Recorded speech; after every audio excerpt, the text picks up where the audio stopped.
Hey, good day. Um, so, I'm still alive. I'm here, and I'm present. And uh, I don't even know how to put this into words. It's not about expectation or expecting people to do the right thing.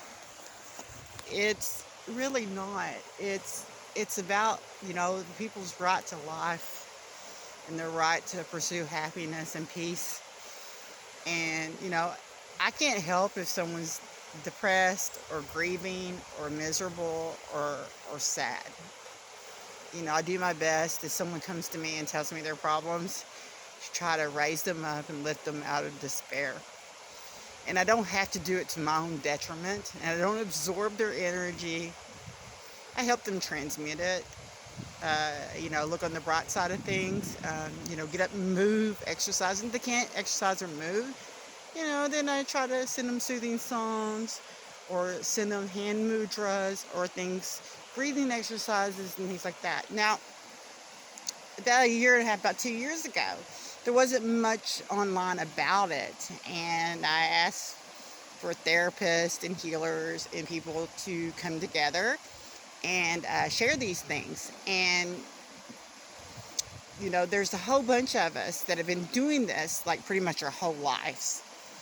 And our parents did it before that, and there's other groups before that. And they would get together on simultaneous times of the year and do work. And that was before there was internet, and that was before there was any of this other stuff. So, and that network still exists, and it's still there. And, our communities and our organizations and things that we have in our towns and they also are connected and they're affiliated. And I'm not knocking those things, like Kiwanis clubs, American Legion, the Eagles clubs, different places like that. They do help people out. Shriners, they do help people. They help people pay for their medical expenses, insurance, and things like that. Ronald McDonald House. There's different groups out there that if it wasn't for them, I don't know how some of these people would survive. And I've worked with these things, and they've helped me, and I've always tried to give back to them. Now, I have a business, and I haven't been working for the last couple of years since I've been healing from a brain injury, meningitis, bacterial meningitis, from some dental work that I had done when I was 16 years old. I wasn't on drugs. I had my teeth broken, and they capped them and crowned them, and the teeth underneath the crowns got infected. I went to the dentist. I had routine visits and things like that, and things fixed. But eventually, the teeth wore out, and I went septic. And I had a near-death experience, and I shared that near-death experience with some people and with some therapists, and I went through a lot, and I'm lucky to be here. And I had to go to physical therapist, and I had to do all these things. And luckily I had already had a breathing practice and had been doing yoga and qigong and different things like that. So I knew what to look for. I knew what things help people. The medication that they put me on to stop the seizures and to stop all of that stuff wreaked havoc on my body. I gained about 150 pounds, and I had to lose all that. And it took time to do that. And I went around and I collected these videos, and I actually did the videos and did the work too, and saw these different people, different styles, different therapists, different chiropractors, different physical therapists, different aerobic and yoga instruction, qigong instructors, things like that.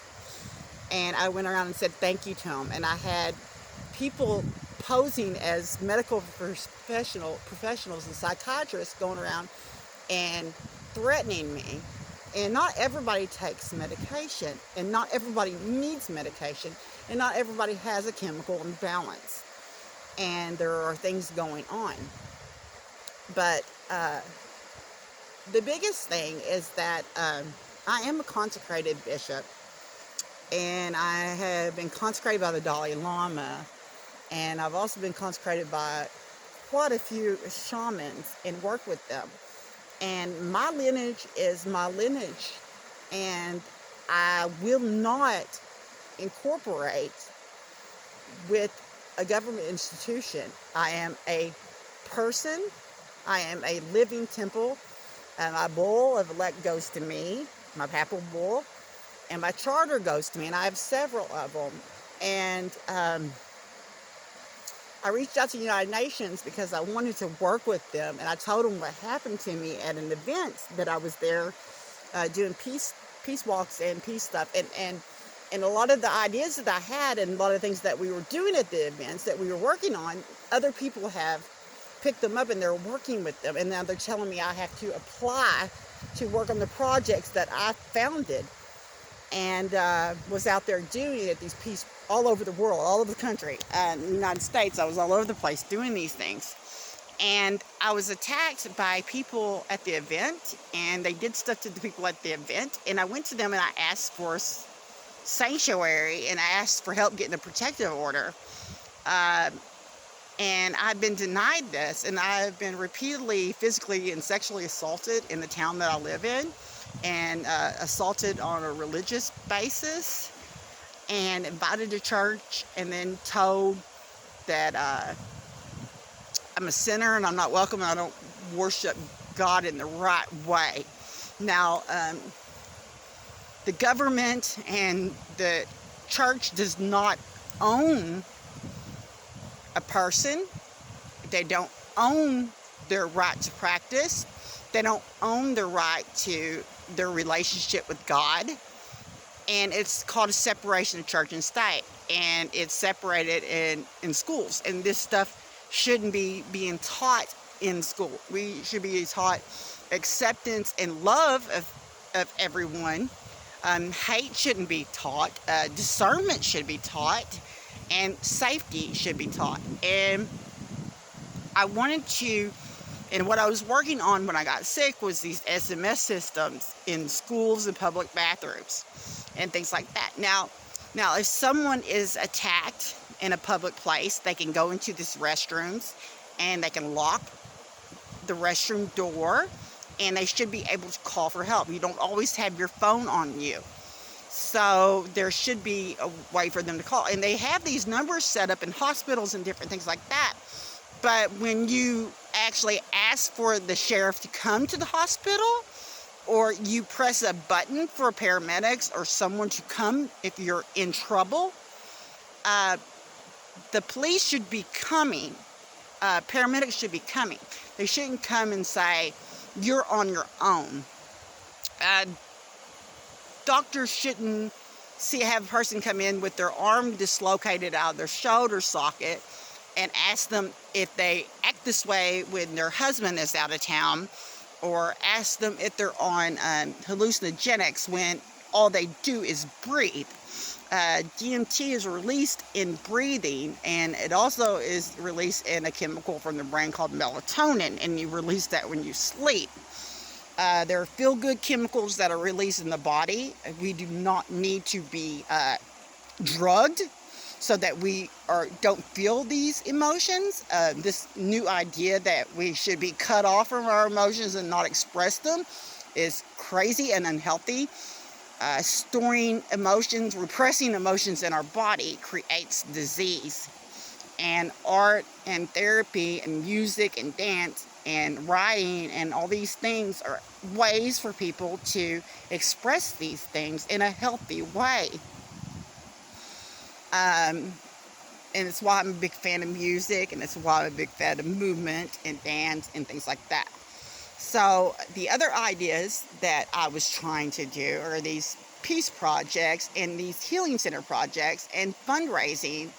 And I wanted to rent out planetariums and IMAX theaters and have dancers and healers and projectors on the screen with healing music and healing sounds and healing performances and healers that come in and do, sound healing, sound therapy, and Reiki and energetic therapy Now, if I go and do these things, I want to be protected. And if I'm telling a person that my business can work with them, but I am not going to incorporate my physical body, I can set up something else outside of me.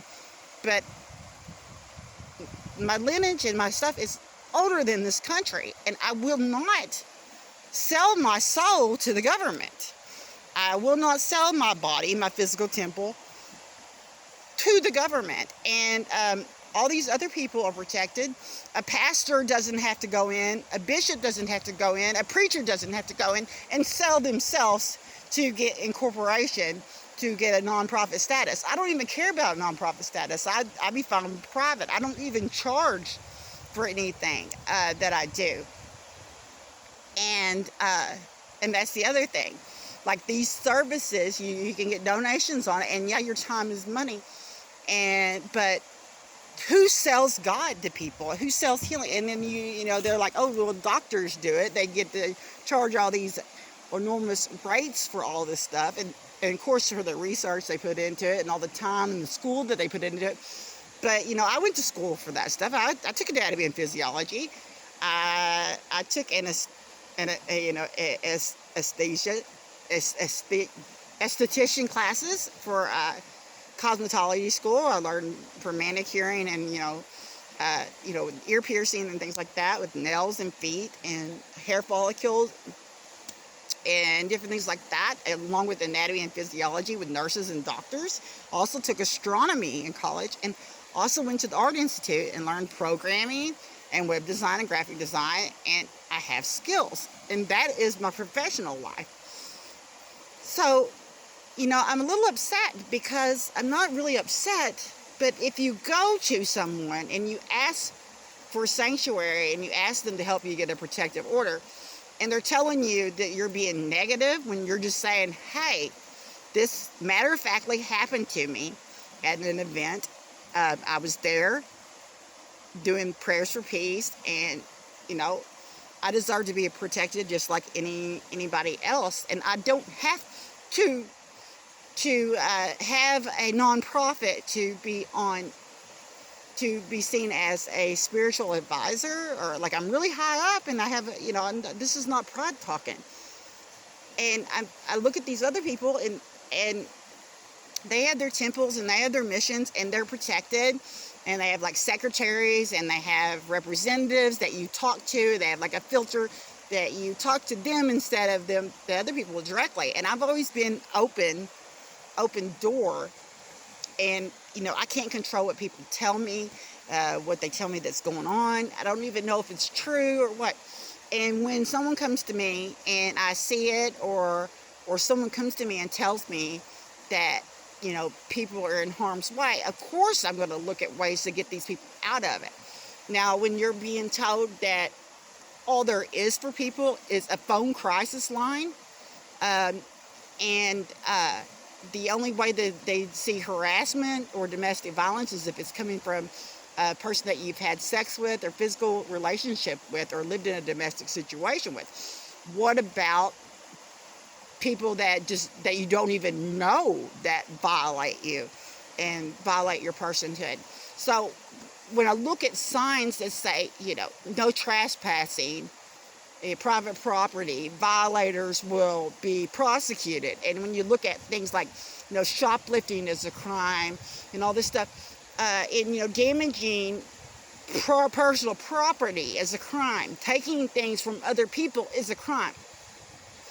Taking people's work and not giving them credit, you know, I don't mind giving stuff to the greater whole. Taking advantage of someone when they're slipping them drugs and things like that, to take advantage of people, take advantage of innocent people. Working in a place and taking advantage of innocent people is wrong. And I've witnessed a bunch of this stuff happen, and I've had things happen to me. And I don't want to hide away from the world because I'm not getting protected. I'm being told that the protective orders that I already have can't be brought into another state, which is not true. And when I tried to get protective orders, going to the sheriff's department myself, going to the police department myself, they say I have to call dispatch. Well, I did call dispatch. What about they don't have any record of it. They have video cameras, but they said they record over them the very next day. So, and then, like, I deleted my Facebook account, which had a lot of the proof on it, had a lot of the harassment. As soon as I mentioned that it's happening over social media, some of the stuff, now it's happened physically too, but some of the harassment has happened there by various people, vegans mainly. For some reason, vegans have decided that meat eaters are the most horrible people on this planet. And, you know, people have a right to eat what their body needs, and not everybody can be vegans or vegetarians. And although I'm a vegan at heart, I don't want to harm any animals. I'm all about compassionate agriculture. I went to events where people were selling drums and rattles and wearing leather, but they made a whole deal and stopped me for 3 years because of a milkshake and a sugar slushy from Dairy Queen. They invited me to come to their event to consecrate a dream catcher that we built, and we were there, and I paid for tickets too, and I came. And these people came up to me all 3 days of the event in swarms and attacked me verbally, mentally, and physically, and then kept doing it after we left for 3 years. And they're like, oh, you don't have a right to be upset about this. Now, it started at the event, and it was more than that, and I don't really want to get into it. But when you make websites and you make graphics for people, and you do it for nonprofits, and you don't charge them for it, and you did it for like a whole bunch of them, and they call you 24/7, they don't respect your boundaries of personal life, and you tell them that you know, like, you had someone pass away in your family, please give you space, and you block them, and they go on another alias. For some reason, they have like 2 or 3 accounts, and they hound you with those aliases, and then they get their friends to hound you too. That is harassment. These are real people. They're not bots. They're going around and harassing people, and, you know, it's not right. And, you know, I can't really get behind that, but I should be able to get a protective order in place for people that have physically harmed me. I've taken my trash out, and there's drunk people that live in the apartment, and they have physically assaulted me, and they have the police called 3 or 4 times a week. What happened to drunk and disorderly conduct? What about my private personhood? What about my physical body? And then when I go to the doctor or something, they act like because I have like PTSD on my record, they act like I have some kind of mental problem, although I'm not taking any drugs. I'm not being violent towards anybody. And I have a right to protect myself. If someone touches me inappropriately, I'm a married woman, I'm a mother. If someone touches me in an inappropriate way, I have a right to defend and protect myself. Now, I'm not carrying any gun. You know, I do know how to protect myself. Like, what is the deal here? That I have to incorporate to be on a panel to talk about the rights of the divine feminine and for the sacred family. I mean, this is crazy. And I listen to these women, and I have books and books and books and books and books filled of prayers that I wrote, and they're saying word for word, verbatim. And I don't care that they're repeating it or they're saying or sharing the same message. The point is that I've been attacked for saying that message and stalked, and my family's been harmed for it. And these women are making money off of it, and they're making money off of selling these services to people And I didn't sell anything. I just freely gave it away. And I don't have a problem with sharing it because it's meant to be shared. But the problem is, and I have gratitude for those that have been there for me. And we're, like I said, we're in a network and we play it forward. But when you stay up for 3 or 4 days doing a prayer vigil for your friend or trying to find them a ride out of a place because they call you and tell you they're being abused, blah, blah, blah, need out of here. And you stay up worried about them, you try to get them help to get out of there, even though they're adults and it's on them. But you're up trying to help them and you're doing your best. And then they don't even bother to call you and let you know that they're okay or anything. You know, there's no need for that. There's no need for that unnecessary worry and stress that you put on somebody. You know, I just, you know, and then for the people to stay friends with people that they know physically and sexually assaulted you, and they stayed friends with them. You know, I know it didn't happen to them, but they kept them as friends. And to me, there's a thing called loyalty. And, you know, if you know someone is abusing other people and you keep them in your circle, you are basically letting all of your friends and your family and your associates be able to be connected with, and you're really not protecting them from those people. And if someone comes to you and says, hey, this person did this to me, and you probably shouldn't have your 14-year-old daughter around this person, you know, maybe you want to listen to them. You know, most people don't make up stuff, and most children don't make up stuff, and most women don't make up stuff, most men don't make up stuff.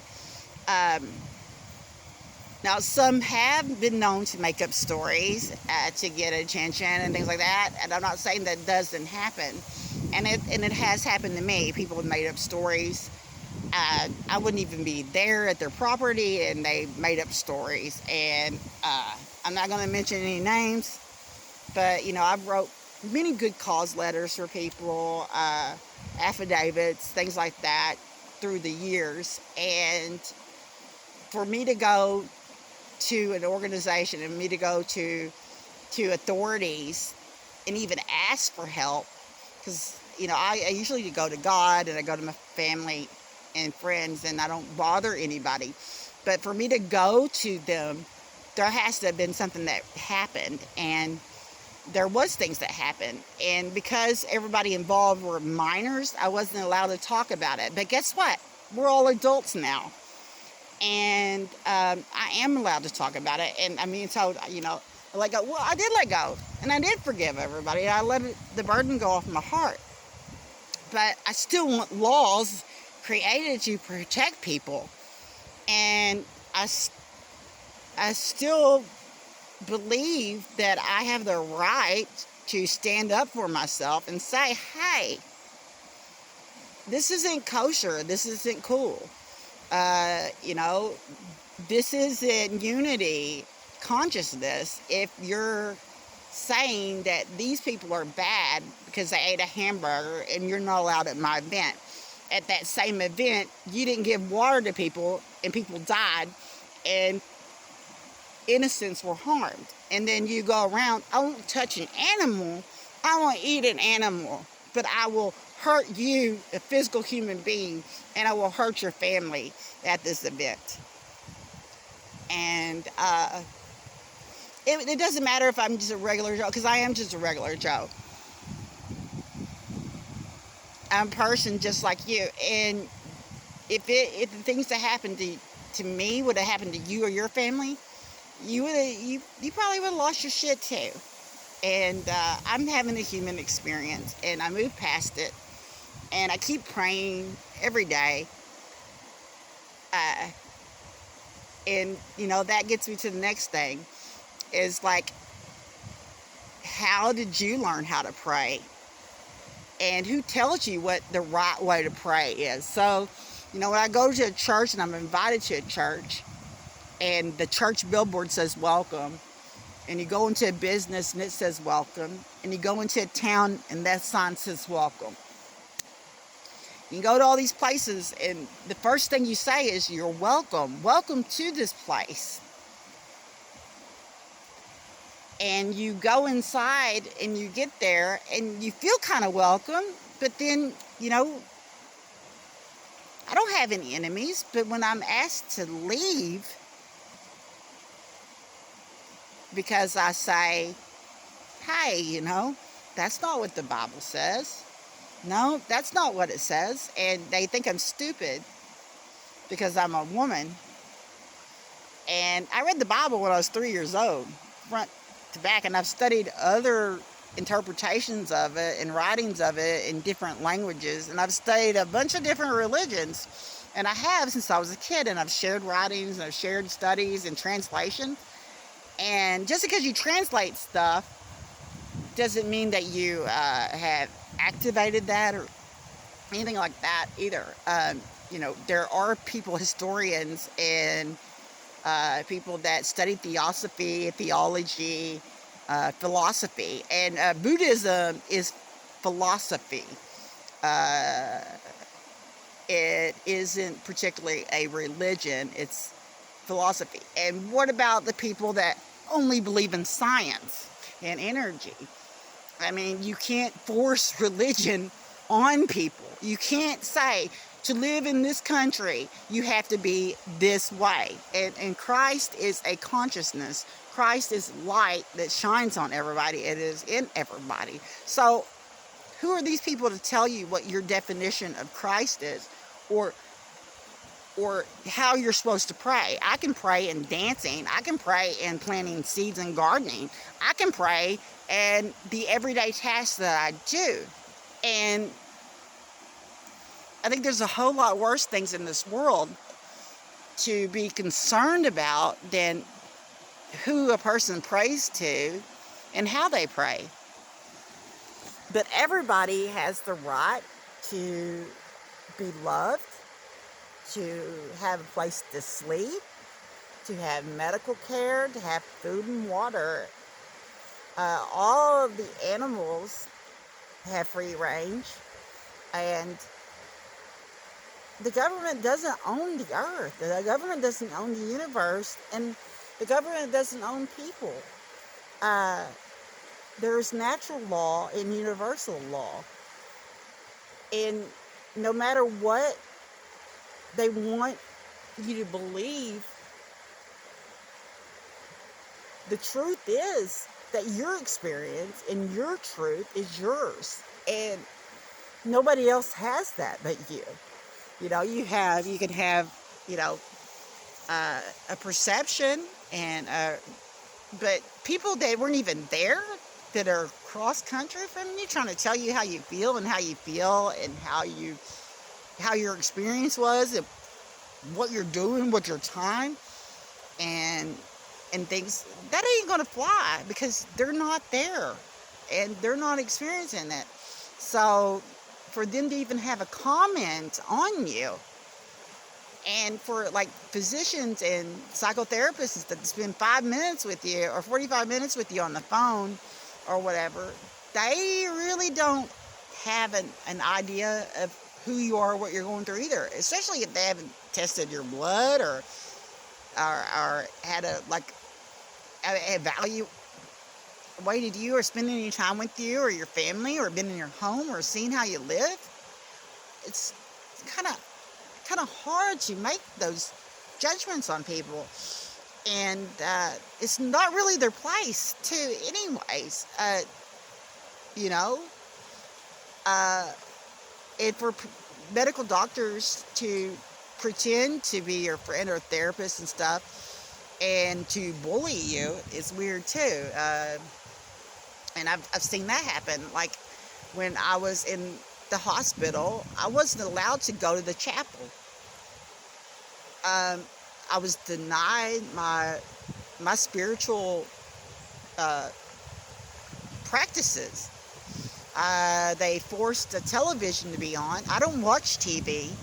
I don't like advertisements. I don't like being brainwashed and programmed to buy things. And it's 28 frames per second to cause brainwashing, and it can be used positively and negatively. There's neuro linguistic programming and switch words and different things like that. And like being manipulated is not cool. And you know, uh, I worked in advertising, and the flow of lines, eye flow and things like that. It's not all bad. It's not all negative. But I don't want to be programmed to buy the things you want me to buy. I'm a citizen. I don't like being called a consumer. I, I'm worth more than what I purchase. I'm worth more than my marketing statistics. I'm constantly, when I call or write out, fill out any paperwork, first things I'm asked is what my gender is. Next thing I'm asked is what I identify as, what race I am. And, there's not all these things for European races mentioned. And, and there's not one for just human being. And they want to know what religion I am. And then if I don't answer the way they want me to, I give them an answer, like I'm human, they'll prefer not to disclose. No, that isn't the answer I gave them. And my religion is love. And that's not on there either. So, what happened to love one another? Love yourself, love your neighbor as yourself. And that kind of love is agape love. And in the English language, there's so many different types of love and love languages out there, and to try to define it as this or that kind of thing in realms of absolutes and stuff, it just don't work that way. And how can you really control who you love? And like I'm listening to all these people talk about how there's not a such thing as divine. There is divine and pure love, and we all can experience that. I have divine pure love for my child and for my husband and for my family. There's different levels of it, and honestly, relationships are between the people that are involved in them. And I really just feel like, there's a private sphere and a public sphere.